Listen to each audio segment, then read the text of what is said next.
Chapter 2, Gem 2. Who is Tom Bombadil? Tom Bombadil, Tolkien's hidden message for despairing humanity.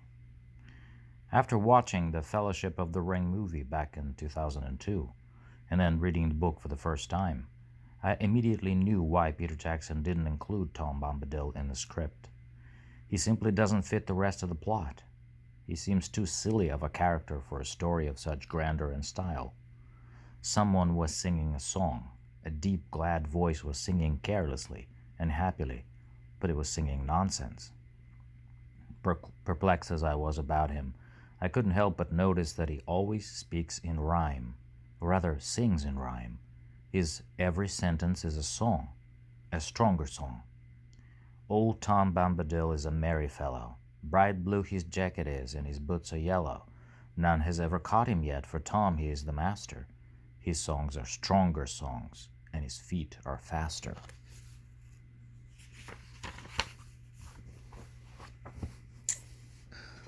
The Great War. Do languages get simpler or more complex over time? It wasn't until I delved into Owen Barfield's work that I started seeing deeper into the mystery of Tom Bombadil. Owen Barfield, the first and last Inkling, as he is often called, lived a very long life of almost a century, and had a profound influence on both C.S. Lewis and J.R.R Tolkien. C.S. Lewis referred to his extended dialogue with Owen Barfield as the Great War, and he, Lewis, eventually experienced a profound mind shift from a purely atheistic and Darwinian theory of language to seeing language as the primary reality. Initially, Lewis argued that language evolved slowly over time, from simple sounds to more complex syntax and grammar. Owen Barfield objected by saying that the further back we go in history, the more complex the language becomes. In the times of Shakespeare or Chaucer, the language was so metaphorically rich that a modern reader would probably have a hard time following. The closer we get to our time, the simpler the language gets. In our time, the language is fragmented, just as the consciousness it proceeds from, and there's a constant need for definitions, because we don't seem to know what we mean. The ancients didn't seem to have such a problem. John the theologian used only one Greek word, pneuma, where English translators had to use three: wind, blow, and spirit. John 3:8. The wind bloweth where it will, and thou hearest the voice thereof, but knowest not whence it cometh, and whither it goeth. So is everyone that is born of the Spirit. The English translators had to use three different words instead of one, to make sense out of this sentence. But the ancients must have heard something like this: the Spirit inspires where it will, and thou hearest the voice thereof. So is everyone that is born of the Spirit. And it made perfect sense to them, because their consciousness was not yet divided as ours. Hearing wind in the willows, they would not say, "It's just the wind. There's nothing else to it."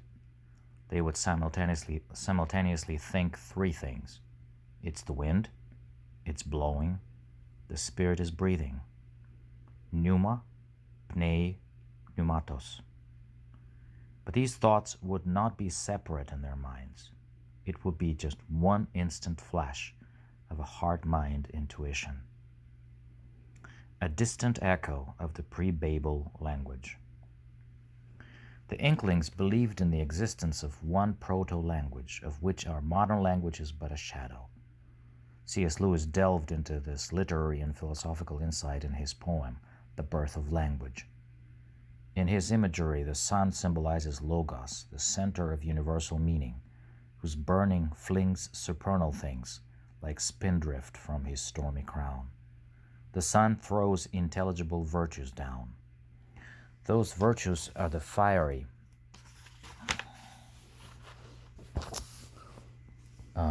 meaning-saturated words that come, as it were, fresh out of the mouth of God. At this point, words are still full of the creative powers of the sun. and the first suburb of the sun that they lave and beat upon is Mercury. As a god of language, Mercury changes those supernal and most concrete celestial virtues into proper names. The powers of Mercury and the gift of speech. In ancient lore, the poet, when visited by muses, would often be described as endowed with a gift of speech.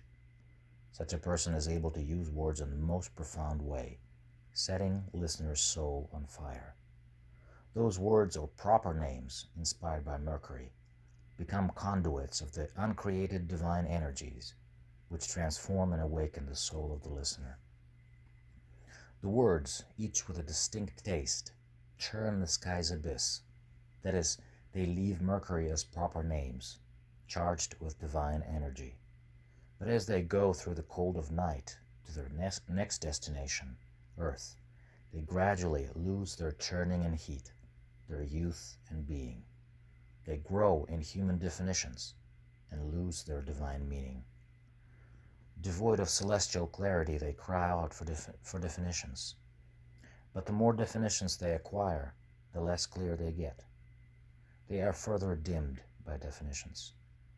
Yet there is a counter-power to break the spell of abstraction and bring words back to their celestial clarity. Yet, if true verse but lift the curse, they feel in dreams their native sun. The art of naming, speaking the right words, will do the trick. Words regain their fiery power. The Babel curse is lifted, and we tremble at the sound. We wake up. Lewis wrote, "In a sense, one can hardly put anything into words. Only the simplest colors have names, and hardly any of the smells. Poetry I take to be the continual effort to bring language back to the actual." It's hardly surprising that the worlds of Lewis and Tolkien are created in music. Narnia begins in the Song of Aslan. Tolkien's creation begins in the music of Iluvatar.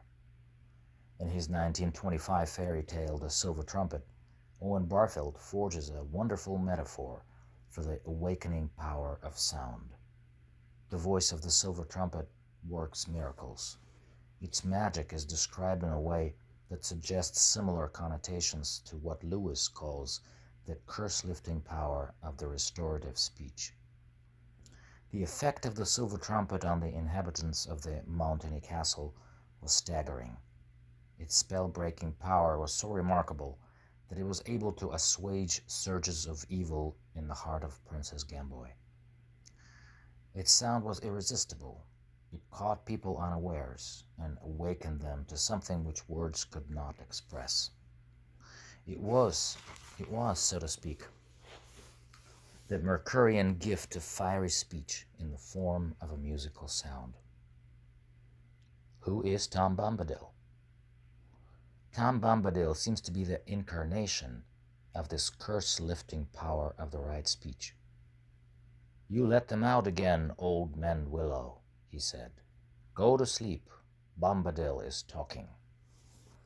Since Tolkien himself never mentioned who Tom Bombadil was, the only information we can glean about him comes from the text itself, and we learn several important things. First, Tom describes himself as master. Second, he calls himself the eldest. Third, he speaks in rhyme. Fourth, his songs are stronger songs, stronger than any curse or spell imaginable.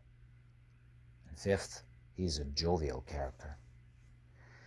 In the Silmarillion, the act of creation begins with music, namely the first theme of Iluvatar, the theme of creation. And then the voices of the Ainur, like unto harps and lutes, and pipes and trumpets, and viols and organs, and like unto countless choirs singing with words,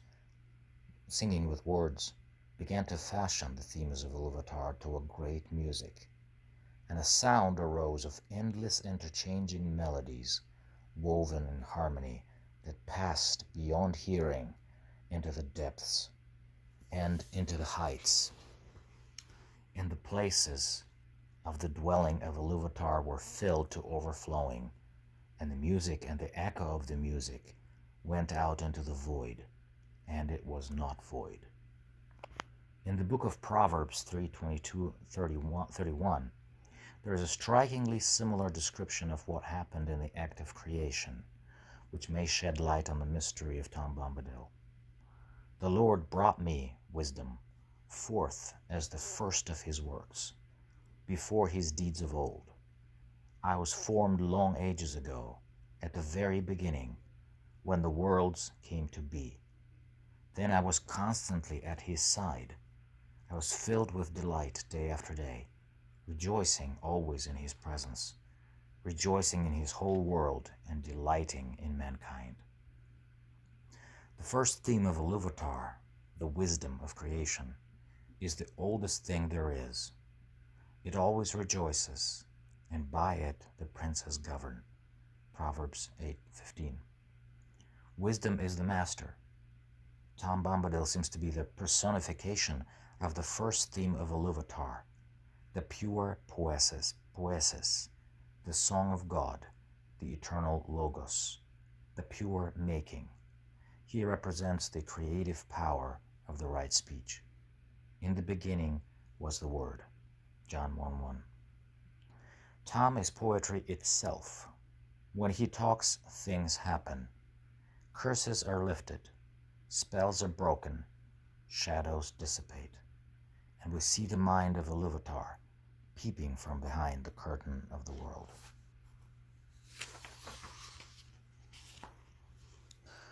And then it seemed to him, Frodo, that as in his dream in the house of Bombadil, the grey rain curtain turned all to silver glass and was rolled back, and he beheld white shores, and beyond them a far green country under a swift sunrise.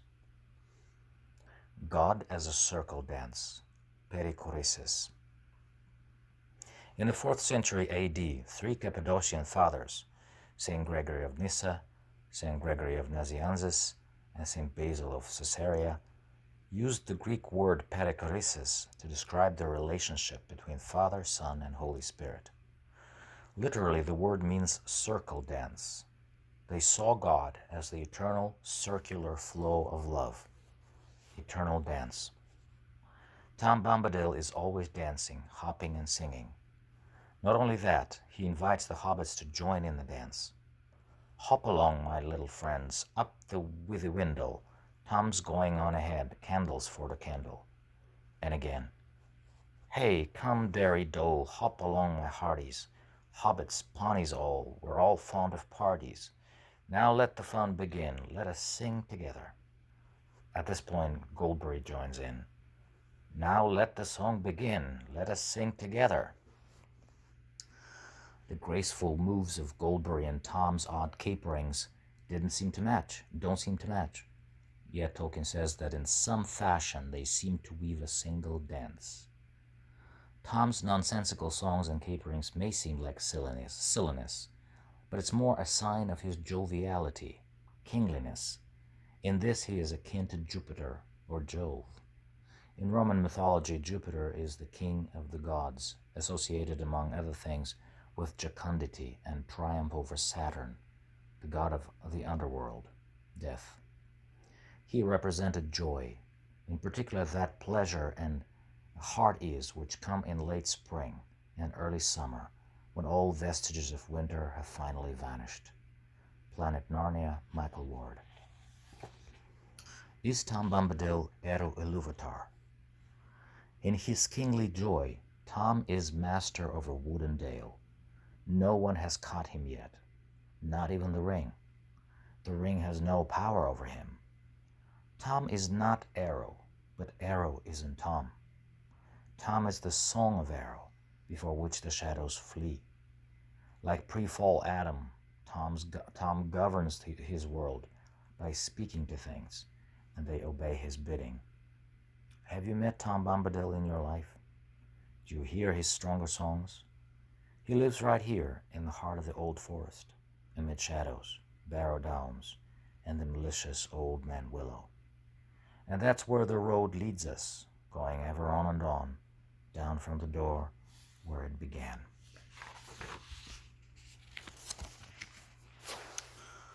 Tom may not be so important for the plot as Tolkien himself indicated in a letter to Naomi Mitchinson. He is not an important person to the narrative, even if he represents something that I feel important, though I would not be prepared to analyze the feeling precisely. I would not, however, have left him in if he did not have some kind of function. Tom Bombadil may not be so important for the narrative, and that's why he was left out of the movie. But for Tolkien, the story was never a primary reality. The primary reality is the language in which the story is born. Tom is this verse that lifts the curse. He is the music of Iluvatar, the silver trumpet that awakens us from slumber and gives us a vision of another world. "Let us shut out the night," said Goldberry, "for you are still afraid, perhaps, of mist and tree shadows and deep water and untamed things. Fear nothing, for tonight you are under the roof of Tom Bombadil."